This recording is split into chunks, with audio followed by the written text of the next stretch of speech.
ഇന്ന് നമ്മുടെ സ്കൂൾ ബസ്സുകളുടെ എല്ലാം ടെസ്റ്റിംഗ് ആയിരുന്നു. അപ്പോൾ രാവിലെ തന്നെ ടെസ്റ്റിംഗ് ഗ്രൗണ്ടിൽ നമ്മുടെ വണ്ടികളെല്ലാം കൊണ്ടെത്തിച്ചു. ഇപ്പോൾ ടെസ്റ്റൊക്കെ കഴിഞ്ഞ് അത് കഴിഞ്ഞിട്ട് മോട്ടോർ വെഹിക്കിൾ ഡിപ്പാർട്ട്മെൻറ്റ് ഡ്രൈവേഴ്സിനുള്ള ക്ലാസ് ഉണ്ടായിരുന്നു. അപ്പോൾ അവർ ക്ലാസ് ടൈമിംഗ് വെച്ചിരുന്നത് 2 മണിക്കായിരുന്നു. അപ്പോൾ 2 മണിക്ക് നമുക്ക് ക്ലാസ്സിൽ പങ്കെടുക്കണമെങ്കിൽ പിന്നീട് വണ്ടി സ്കൂളിൽ കൊണ്ടിട്ടിട്ട് പോയിട്ട് വരണ്ടെന്ന് കരുതി. അപ്പോൾ നമ്മൾ കരുതി എന്തായാലും അവിടെ വരെ ഒരു ദിവസം നമ്മൾ ഇതിനായിട്ട് മാറ്റി വെച്ചു. അപ്പോൾ നമ്മൾ അവിടെ തന്നെ നിൽക്കുകയാണെന്നുണ്ടെങ്കിൽ 2 മണിക്കൂർ 3 മണിക്കൂർ കഴിഞ്ഞാൽ ക്ലാസ് അടക്കം കഴിഞ്ഞിട്ട് തിരിച്ച് വീട്ടിലേക്ക് പോകാമല്ലോ നിർത്തി ഞങ്ങൾ നേരെ അവിടെ വെയിലത്ത് ഇരിക്കാൻ ആകെ സൗകര്യമുള്ളത് ഈ അഡ്വഞ്ചർ പാർക്കിലായിരുന്നു.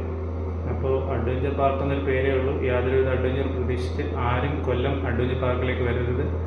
ഇവിടെ കുറേ മരങ്ങളും പിന്നെ ഇരിക്കാൻ 1-2 സ്ഥലങ്ങളുണ്ട് എന്നുള്ളത് ഒഴിച്ചാൽ പ്രത്യേകിച്ച് യാതൊരുവിധ അഡ്വഞ്ചറും ഇവിടെ ഇല്ല.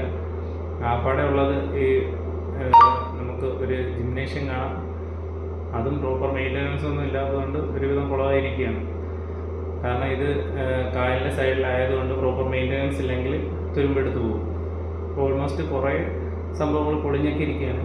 ഇപ്പോൾ പിള്ളേരൊക്കെ ഇതിൽ കയറുമ്പോൾ സൂക്ഷിക്കുക. അവിടെ ഇവിടെയൊക്കെ തുരുമ്പെടുത്ത് നല്ല ഷാർപ്പ് എഡ്ജൊക്കെ ആയിട്ടിരിക്കുന്നുണ്ട്. അപ്പോൾ നമ്മുടെ ജിത്തുവിന് ഒരു പണിയും കിട്ടിയായിരുന്നു. അതിൻ്റെ സൈഡിൽ കൊണ്ട് അവൻ്റെ കയ്യിൽ മുറിഞ്ഞു. അപ്പോൾ അവനോട് ഞാൻ പറഞ്ഞ് ടി എടുക്കാനുള്ള പൈസ നേരിട്ട് അവരുടെ അടുത്ത് വാങ്ങിച്ചിട്ടില്ല. അപ്പോൾ കുട്ടികൾ ഇതിനകത്തൊക്കെ കളിപ്പിക്കുമ്പോൾ ശ്രദ്ധിക്കുക, അതിനകത്ത് അവിടെ ഇവിടെയൊക്കെ തുരുമ്പെടുത്തിട്ടുണ്ട്.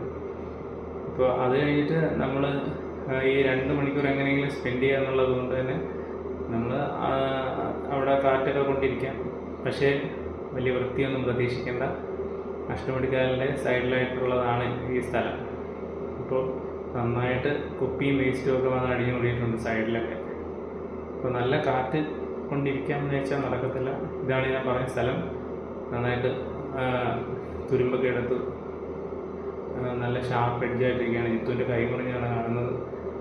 അപ്പോൾ അവൻ്റെ കയ്യിൽ നല്ല 2 സ്ക്രാച്ച് വീണു. പിള്ളേരാകുമ്പോൾ അവരെ ശ്രദ്ധിക്കത്തില്ല. വളരെ അപകടം ഉണ്ടാകാൻ സാധ്യതയുള്ളൊരു സംഭവമാണിത്. അപ്പോൾ അധികൃതർ ഇതൊക്കെ വൃത്തിയാക്കി വെച്ചിരിക്കുക. ഉപയോഗിക്കുന്ന പിള്ളേർക്ക് യാതൊരുവിധ അപകടം വരരുത്. പിന്നെ നേരെ ക്ലാസ്സിന് പോയിരുന്നപ്പോഴാണ് ആകെ ഒരു ഗുണമുള്ളതെന്ന് പറഞ്ഞാൽ നല്ല AC ഹാളായിരുന്നു.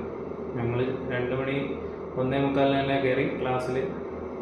ഇന്നിപ്പോൾ നമ്മൾ മാത്രമേ ഉണ്ടായിരുന്നുള്ളൂ. ഇപ്പോൾ ഒരുപാട് റോഡ് സിഗ്നൽസും സൈൻസും ഒക്കെ അവിടെ മതിലിൽ കാണാം. അതൊക്കെ കണ്ട് പഠിച്ചുകൊണ്ടിരിക്കാം. അപ്പോൾ ഇതൊക്കെ മുന്നേ അറിയാവുന്നവർക്ക് ബോറായിരിക്കും. നമുക്കിത് മുന്നേ അറിയാത്ത കുറേ കാര്യങ്ങളും ഉണ്ടായിരുന്നു. വളരെ ഇൻട്രസ്റ്റിംഗ് ആയിട്ട് ആയിരുന്നു ക്ലാസ്സൊക്കെ.